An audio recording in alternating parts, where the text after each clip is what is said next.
Hello and good morning and welcome to Gough Square Live. My name's Cameron Crowe and today I'm joined by Sabrina Goodchild.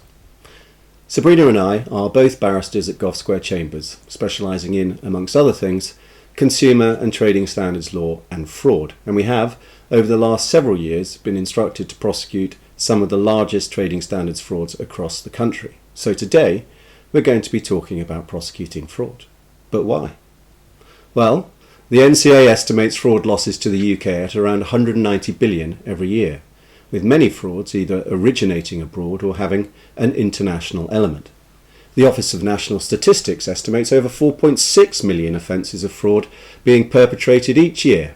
A 2022 survey suggested that 73% of people had been contacted post-COVID by fraudsters seeking to capitalise on the cost of living crisis, with 1 in 4 actually falling victim.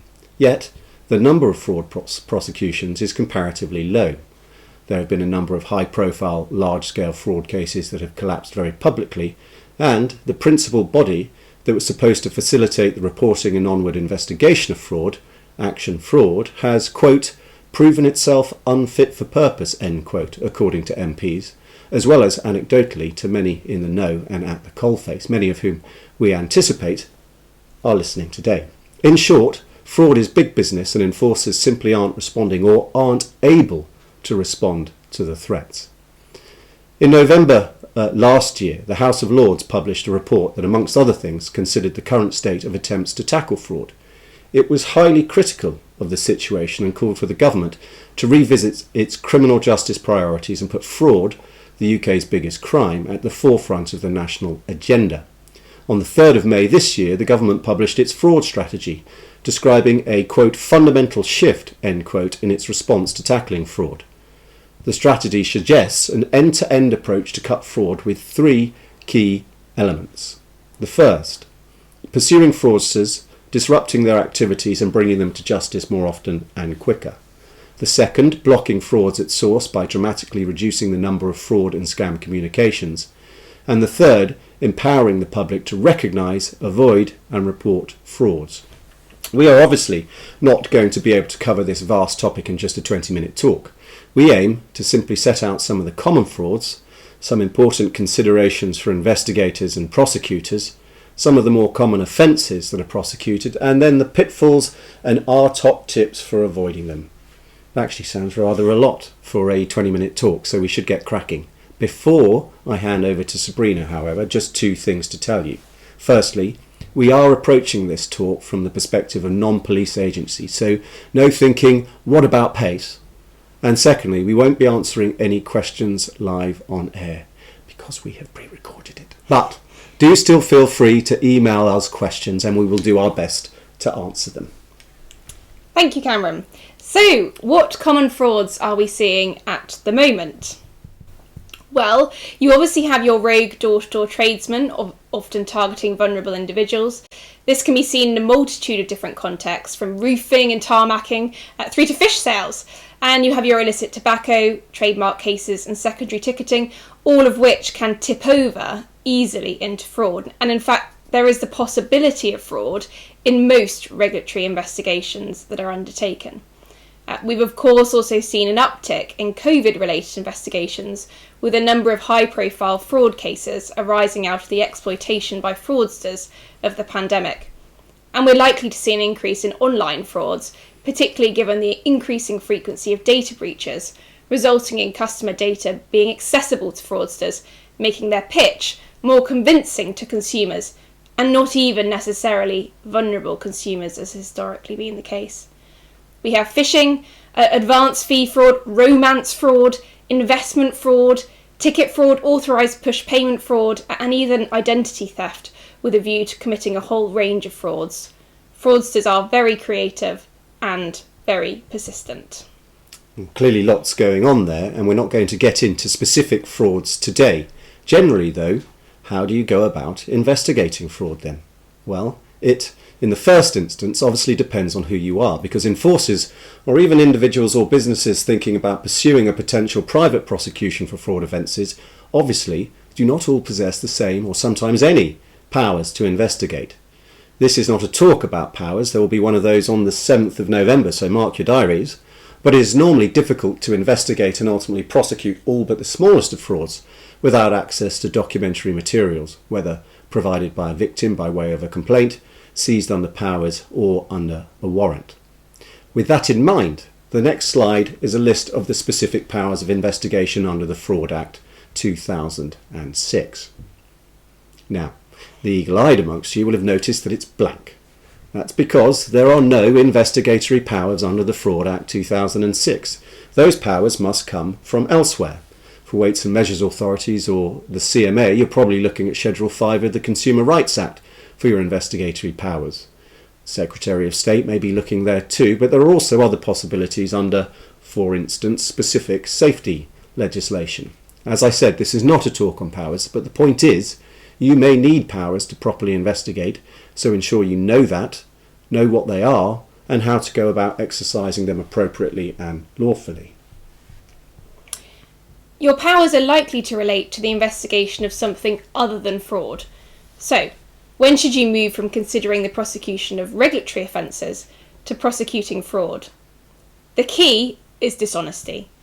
Where dishonesty is involved, a fraud offence may be more appropriate, particularly given that this extra element of the offending is reflected in increased maximum sentences for fraud offences when they're compared to regulatory offences, which may more appropriately reflect the offending being investigated.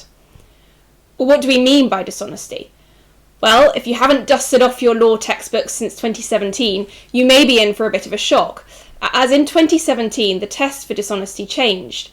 In a case called Ivy and Genting Casinos, which was a civil claim by a professional gambler against a casino for his winnings, the Supreme Court stated that the proper approach is to first ascertain subjectively the defendant's actual state of knowledge or belief as to the facts, and then secondly, to determine objectively whether the conduct was honest or dishonest by applying the standards of ordinary, decent people, i.e., would Joe Bloggs consider the conduct to be dishonest? It's no longer necessary to prove that the defendant appreciated that the conduct was dishonest by those standards.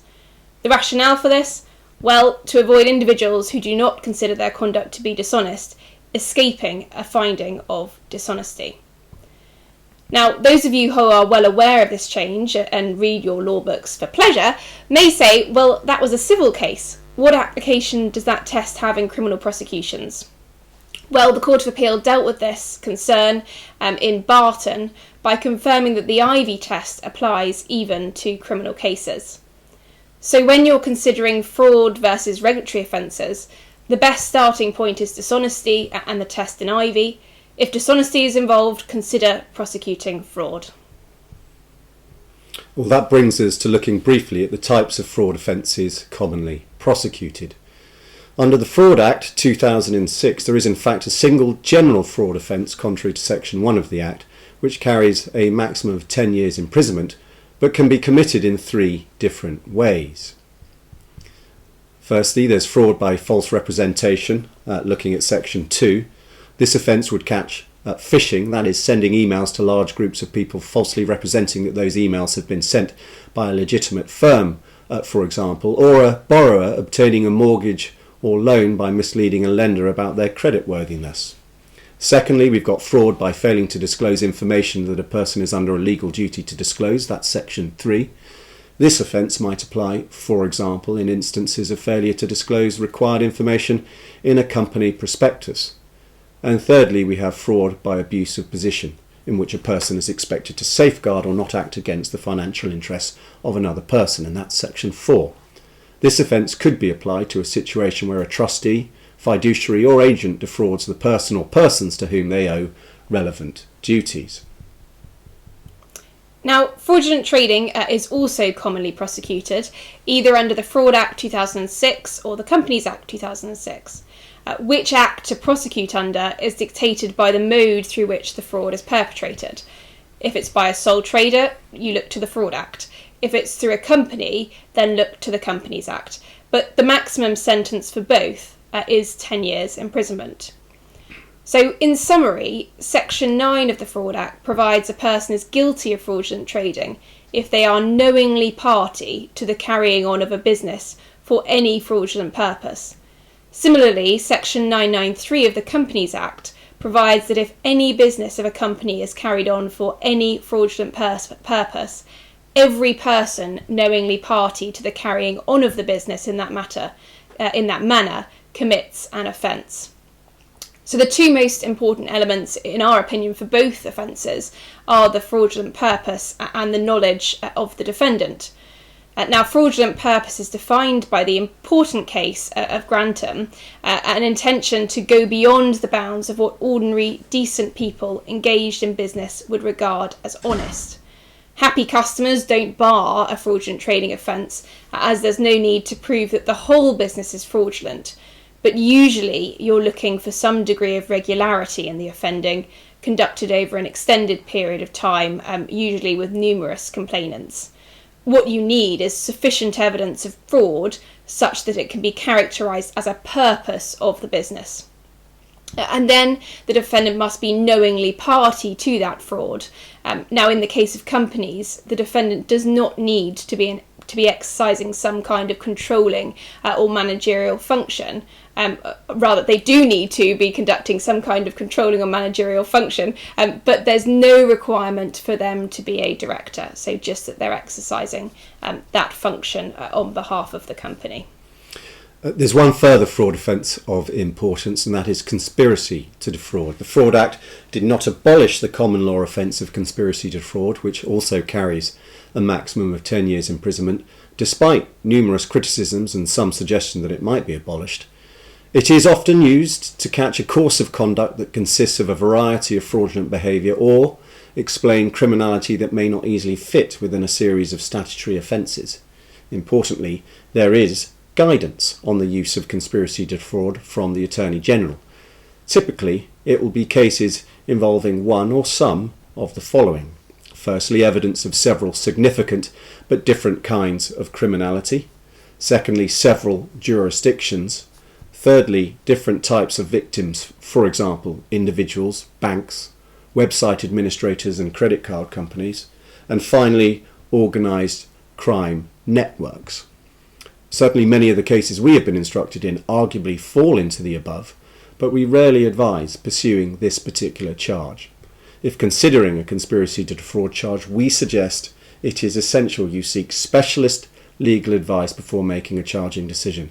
This is because there are several possible pitfalls, and this charge nearly always leads to legal arguments about the appropriateness and legality of its use. So you've made the decision to prosecute fraud, you've carefully selected your charges. What can go wrong? Well, perhaps nothing, but the pitfalls are numerous and can lead to entire cases unravelling, so it's best to be aware of what they are from the very outset. We're going to briefly run through what we consider to be the biggest pitfalls to look out for. The first and most important pitfall is making a prosecution too big. This is both in terms of the number of defendants included in a prosecution and also the evidence relied upon. In effect, making a case so unwieldy that it becomes impossible to present in a clear and convincing way to a jury.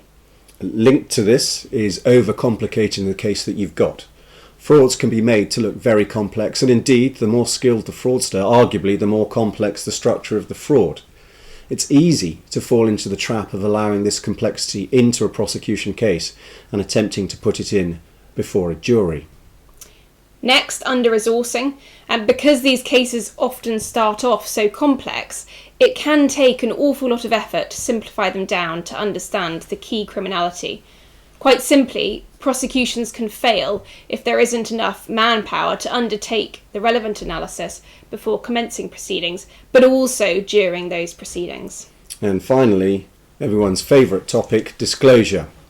It's not one that we're going to dwell on in this talk, other than to flag it because of the complexity of cases and the vast volumes of evidence likely to be obtained, including from digital devices. For those reasons, disclosure can be difficult and cause problems for cases if it is not done correctly from the very outset.